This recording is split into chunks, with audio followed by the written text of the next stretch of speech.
Hey guys, it's time for another review. Well, my first review on this channel. And yes, I dedicated this entire channel just to doing reviews. I hope I will be able to get back into the swing of things soon, because right now this is my 4th attempt at doing this review.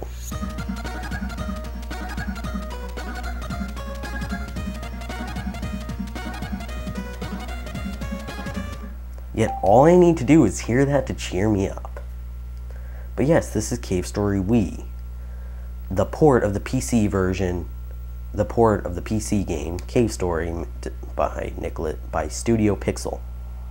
Nicholas is the guy who helped port.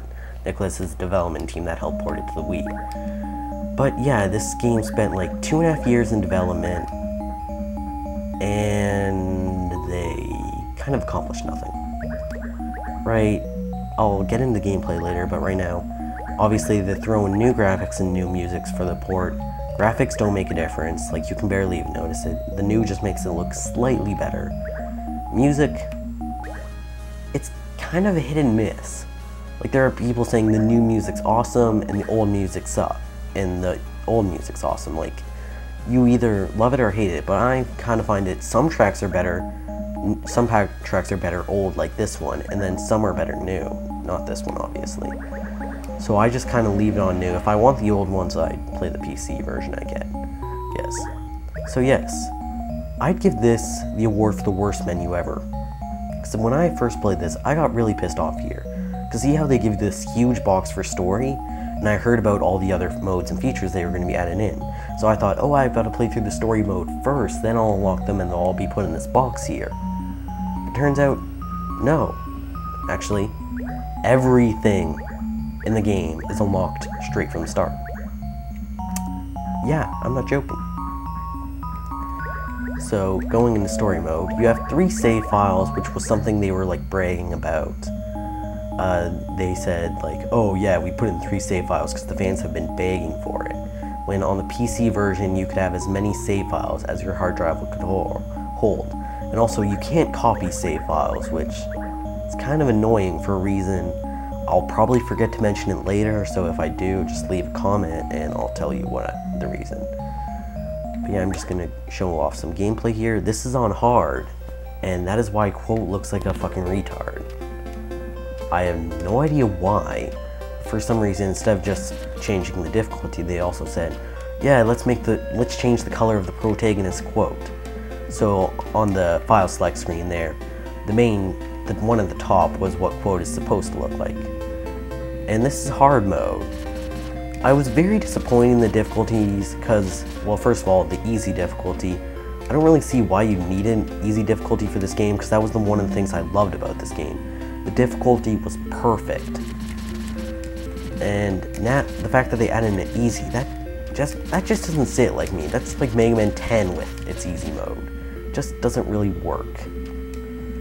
So yeah, the controls for this game are pretty simple. You walk left and right, you can aim up, you can jump and aim down.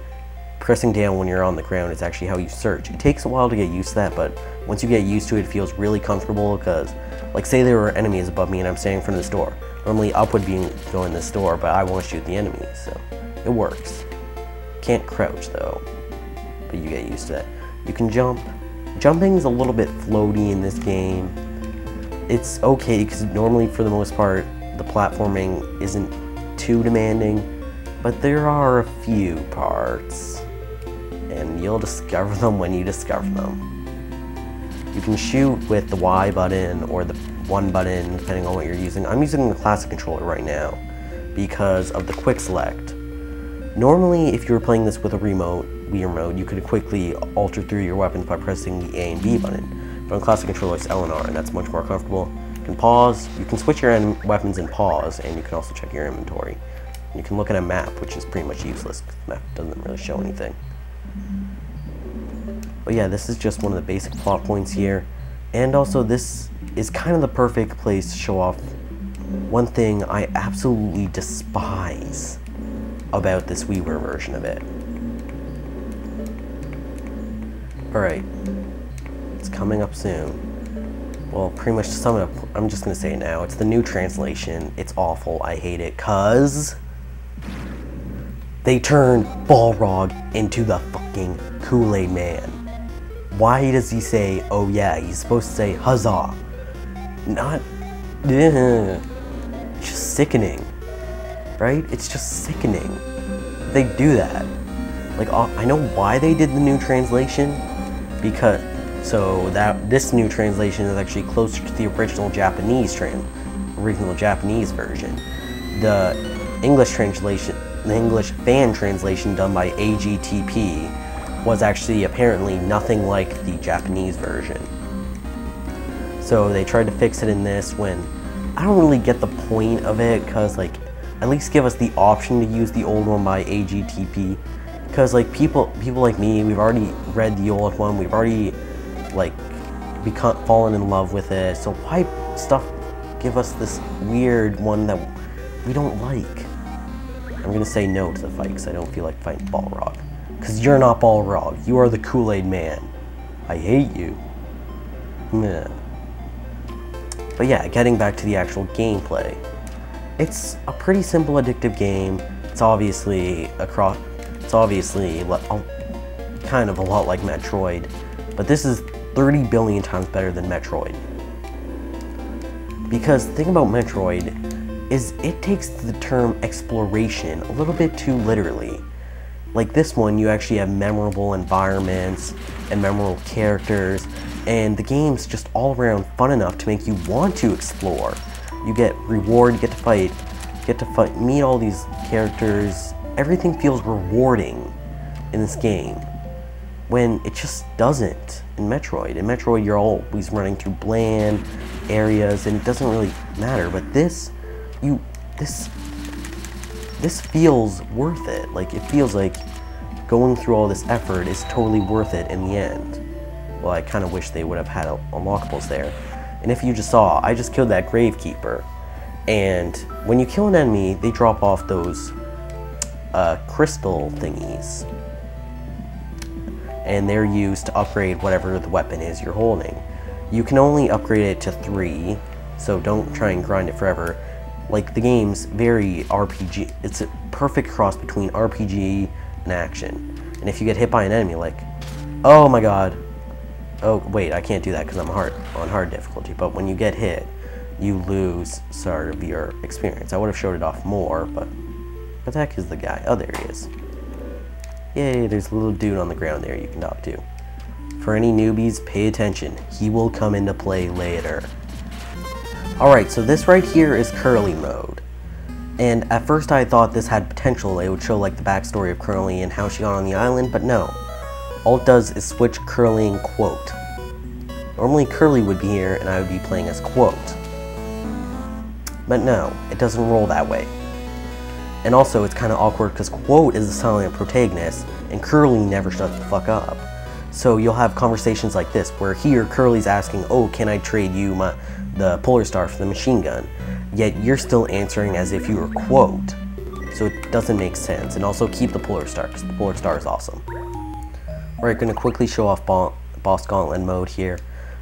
It's a nice idea. You just fight all the bosses. You can pick up all the life capsules and weapons you get in between, like if you're playing the game normally. The only thing I don't get is why it times you in the hub world. This is really the only sort of decent new addition, but it's totally screwed over by the fact they time you in the hub world. Alright, so the one last thing is Sanctuary Time Attack, which literally all it is a copy and paste of the last area in the game. Right here. It's timed anyways in the normal game. So literally all it is they copy and paste this last area here so you can play it directly from the beginning. But they take out this backstory here. When you're playing it through this, you get this nice little backstory that pops in every now and then. You don't get this on the normal one. So in the end, there isn't all that much I can say it. Really, there isn't a whole lot of reasons I can really recommend Cave Story Wii to you, since like, if you technically don't count the main game, which is still awesome as hell, Cave Story, the game itself is absolutely amazing. Great story, just overall fun gameplay. As I said, it feels very rewarding.